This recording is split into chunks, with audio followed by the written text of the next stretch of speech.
명절이라는 것이 무엇이냐? 명절은 만남이죠.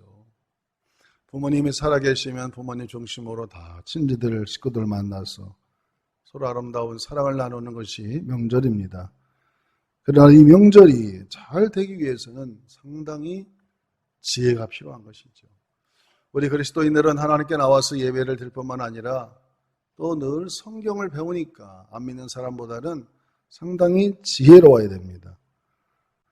그래서 이러한 절기에 우리가 어떻게 하면 잘 이 명절을 지킬 수 있을까? 그런 마음의 자세는 첫째는 나는 기독교인이라는 사실의 정체성을 늘 잊지 말아야 됩니다. 한번 합시다. 나는 기독교인이다.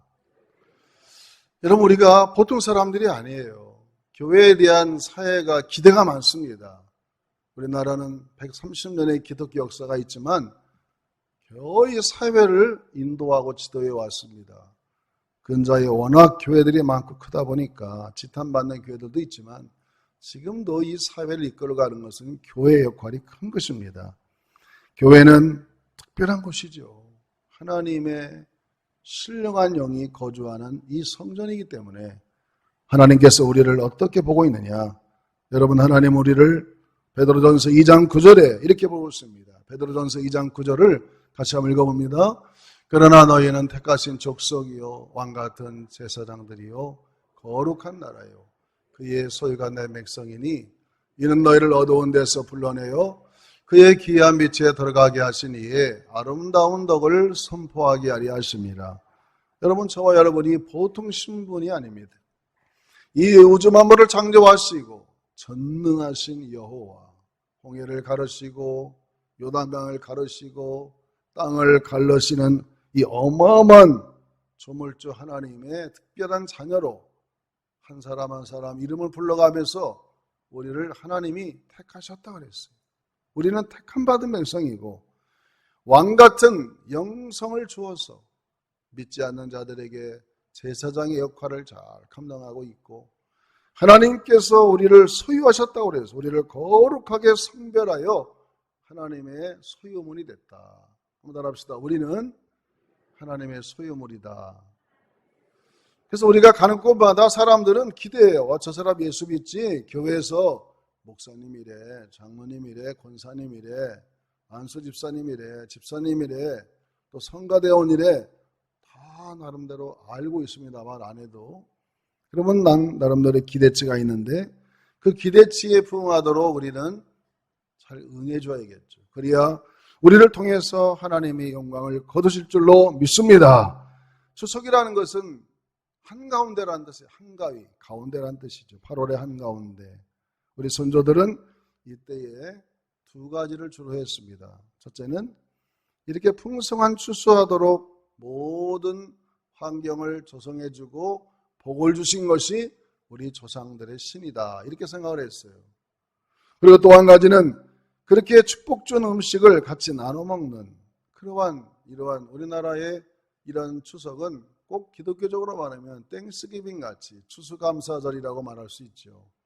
그러나 우리나라는 성경을 알지 못했기 때문에 사람이 죽으면은 신이 되는 걸로 생각을 했어요. 그래서 사람이 조상들이 세상을 떠나면 이 지상에서 왔다 갔다 하면서 이 현실 세계 속에 우리가 살아가는 삶 속을 영향력을 끼친다라고 생각한 거죠. 여러분, 성경은 사람이 세상을 떠나게 되면 그 영은 이 현실 세계를 떠나게 되죠. 하나님께서 죽은 자들의 영이 새로 사는 4차원의 세계를 두셔서 거기도 물론 하나님이 주관하십니다.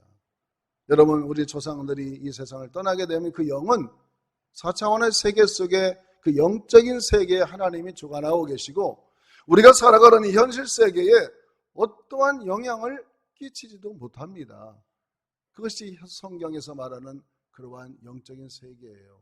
그러나 우리 수장들은 그런 걸 몰랐기 때문에 조상 신들이 우리가 조상을 잘 모셔야 된다고 그렇게 생각을 하는 거죠.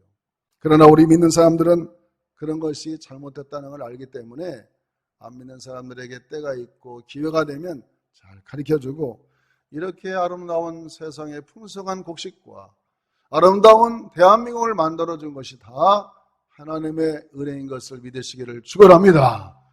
하나님은 지금도 살아계시고 우리의 현실 세계 속에 강력한 영향력을 끼쳐서 우리의 삶을 주관하시고 역사를 주관하시고 우리 자녀들과 우리 인생의 모든 것이 하나님의 손 안에 있다는 사실을 기억하고 기독교인으로서의 삶의 정체성을 분명히 갖고 친척집을 가든 부모님을 집을 가든 안 믿는 사람을 만나든 기독교인으로서의 선택받고 제사장으로서의 사명을 잘 감당하는, 그래서 사람들에게 복음을 전할 수 있는 기회가 되면 하나님을 대해서 가르쳐주고 영적인 세계에 대해서도 얘기해 줄 수 있는 그러한 기독교인의 정체성을 잊지 않기를 주의 이름으로 축원합니다. 두 번째로 우리가 또 많이 기억할 것은 이 감사절이죠. 추석이라는 것은 감사하는 것입니다. 한번 합시다. 감사한 마음을 갖자.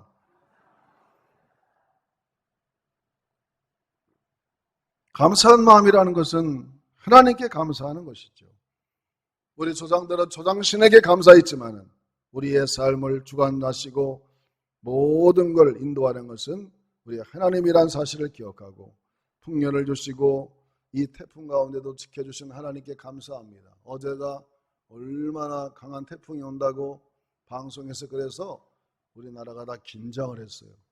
다행히도 기후의 현상으로 인해 가지고 이 태풍이 너무 급속도로 빨리 올라가는 바람에 비구름을 같이 끌고 오질 못해가지고 비가 안 내린 거랍니다. 할렐루야. 기상학자들이 이렇게 얘기해요. 이 서쪽에 무슨 기상이 있어갖고 그게 확 잡아당겼다는 거예요. 빨리 가서 바람 따로 구름 따로 가니까 비가 안 내린 거죠. 그래서 그 많은 피해가 없었어요. 그래서 이 정도로 끝난 게 얼마나 감사합니까? 그러니 이 세상을 운영하고 다스리는 것이 조상신이 아니라 누구라고요? 하나님이십니다. 여러분 얼마나 우리가 염려했습니까? 이 정도로 태풍이 끝난 게 얼마나 감사해요. 여러분, 그래서 우리는 항상 오늘 시편 105편 1절에도 이렇게 말씀합니다. 시편 105편 1절을 우리 한번 읽어봅니다. 시작.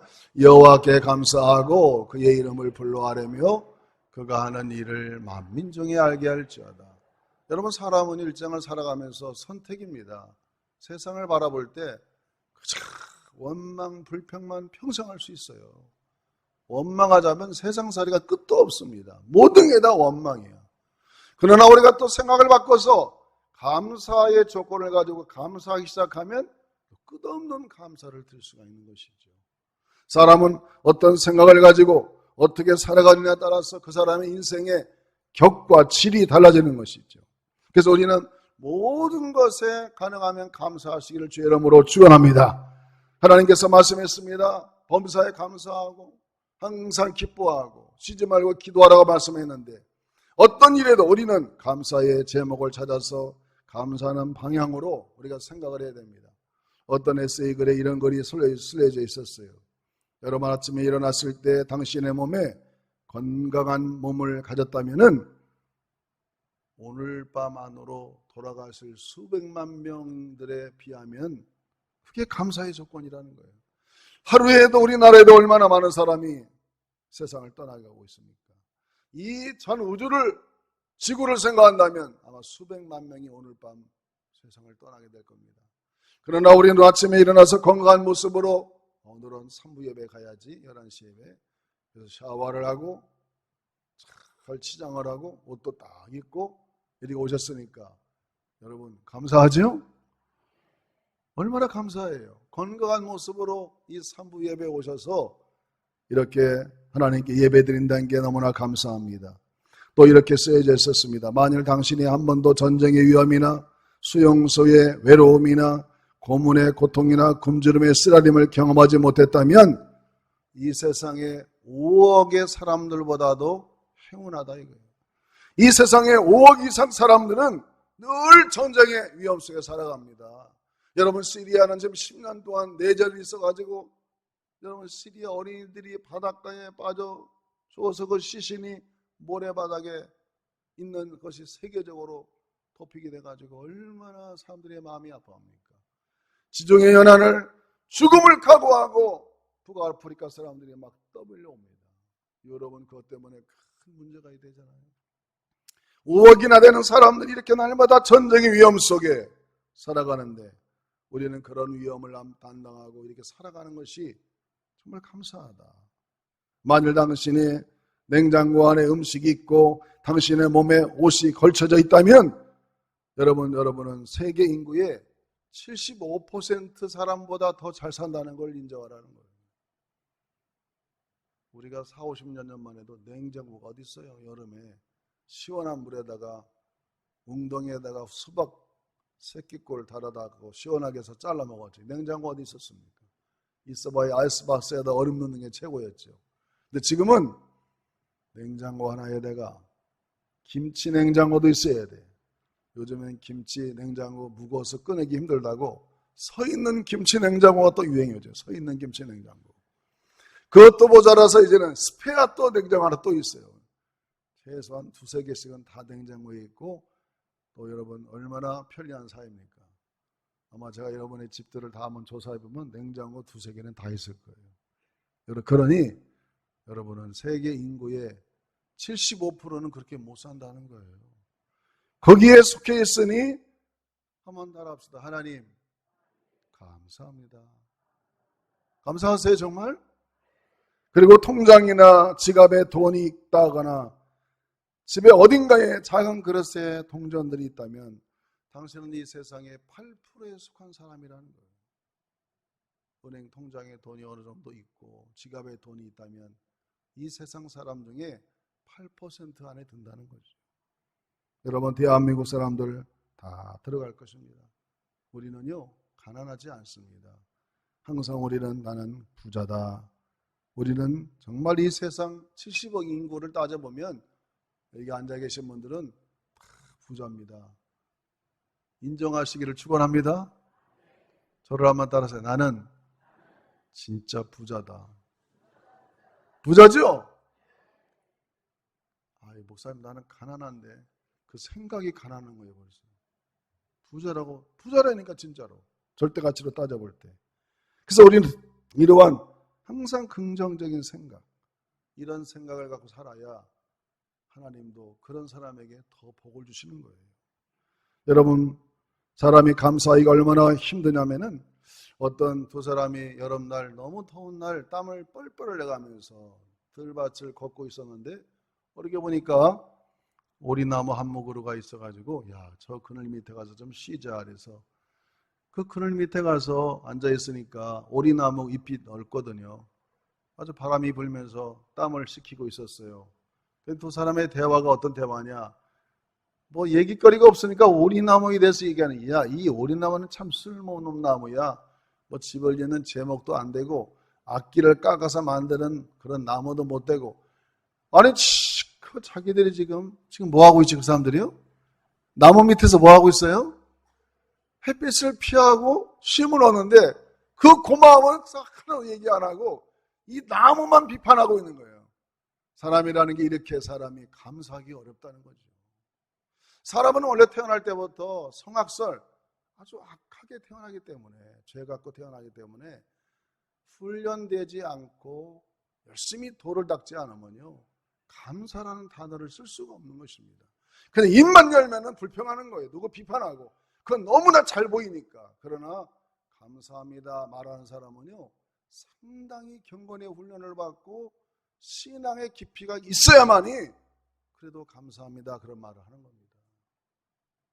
여러분 그래서 교회 다니는 사람들은 분명히 원망할 일 있고 불평할 일이 많아도 그거보다는 그래도 그 안에서 감사할 제목을 찾아서 하나님께 감사하는 성숙한 사람들 되기를 축원합니다.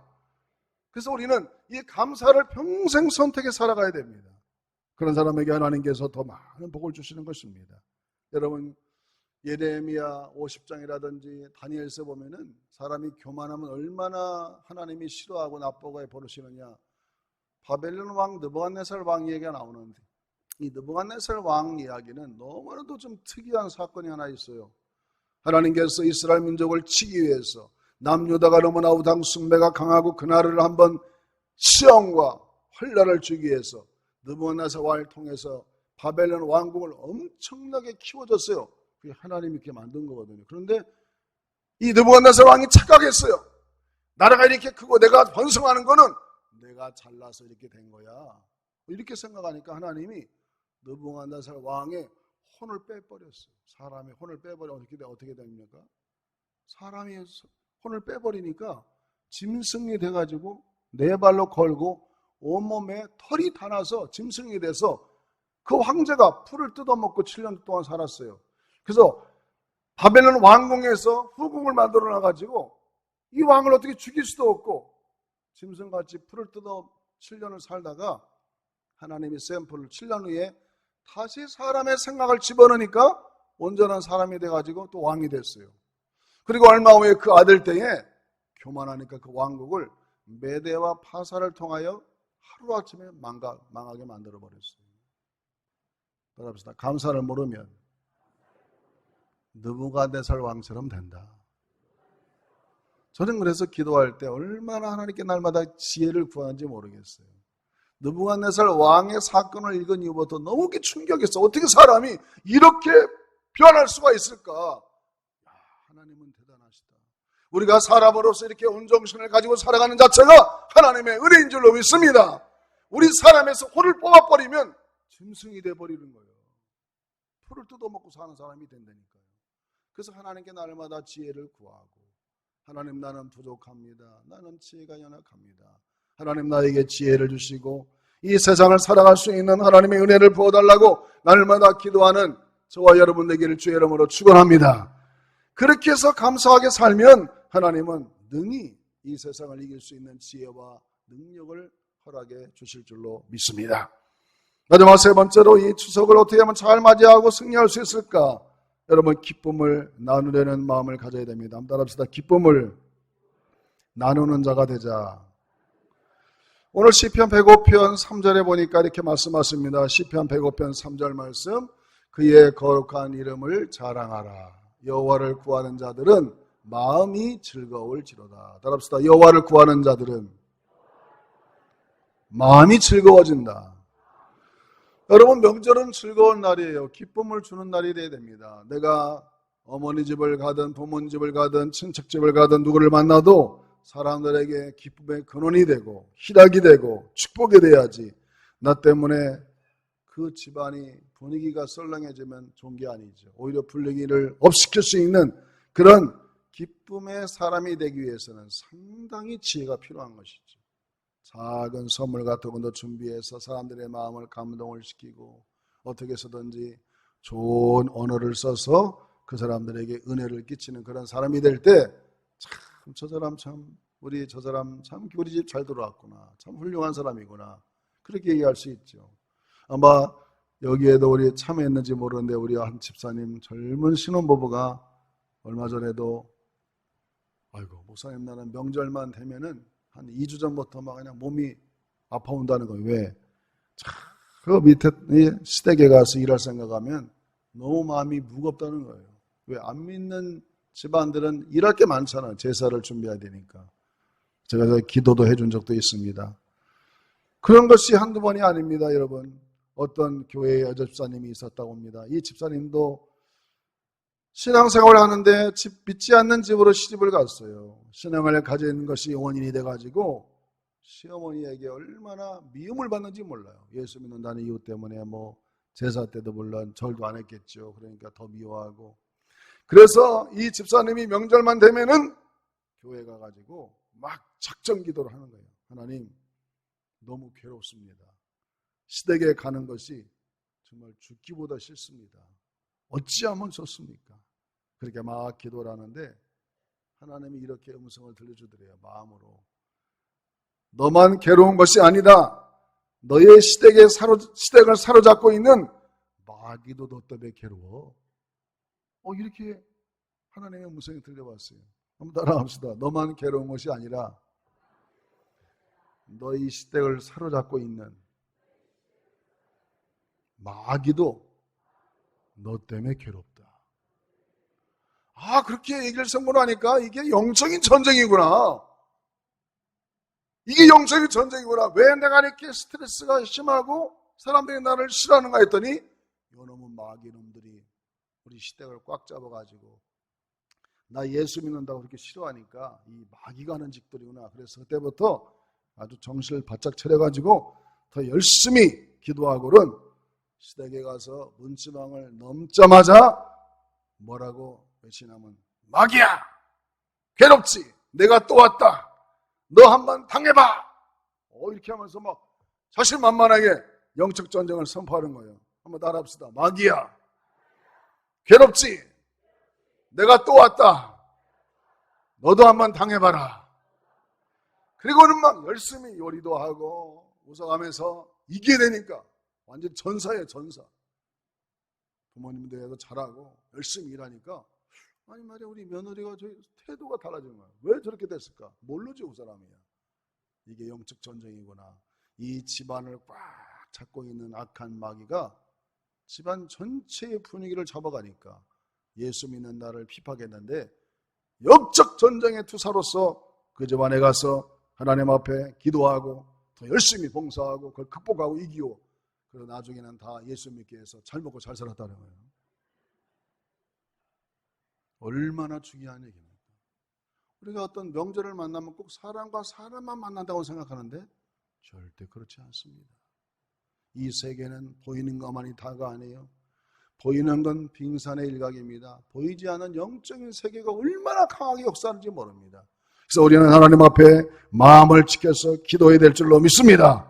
잠언서 2장 33절을 같이 읽어봅니다. 잠언서 2장 33절 모든 지킬 만한 것 중에 더욱 내 마음을 지키라.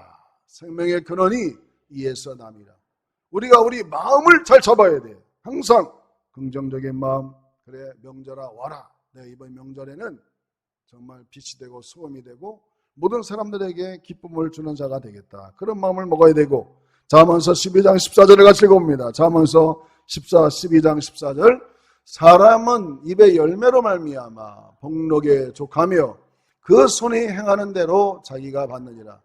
그래서 인생은 딱 두 가지 같아요. 사람은 말하게 돼 있잖아요. 어떤 말을 하느냐에 따라서 그 말을 그대로 받게 돼 있고 사람의 손이 얼마나 놀리느냐에 따라서 사람들이 인정합니다. 일거리가 있으면 게으름을 피우지 말고 열심히 손을 놀리고 말을 해도 항상 감사.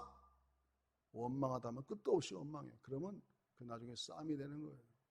그래도 원망과 불평거리가 많이 있어도 그 중에서도 감사거리를 찾아가지고 감사하면 나중에 이것이 다 사람들에게 알려지게 되면 여러분은 참으로 기쁨을 나눠주는 하나님의 백성이 되어서 기독교인으로서 이번 명절에 승리라고 돌아올 줄로 믿습니다. 이번 일주일 동안 이제 많은 사람을 만나고 또 차를 타고 왔다 갔다 할 텐데 다음 주에 오셨을 때 목사님 이번 명절은 정말 대박이었습니다. 승리했습니다. 그렇게 하고 돌아오시기를 축원합니다. 가가지고 그냥 한바탕 싸우고 오면 되겠어요? 그러면 안 된다 이거예요. 그러면 하나님이 욕을 먹습니다. 우리가 가서 주님의 이름을 드러내고 역시 예수 믿는 사람들이 다르구나. 그러니까 우리가 마음을 꽉 잡아야 돼. 나는 기독교인이다. 하나님이 택한 백성이다. 감사해야지. 원망하지 말아야지. 불평하지 말아야지. 그리고 내가 기쁨을 줘야지. 그렇게 해서 항상 마음을 잡고 이번 명절에 다 승리하시고 주일날 오실 때는 얼굴이 환한 모습으로 또 다음 주에 만나기를 주의 이름으로 축원합니다.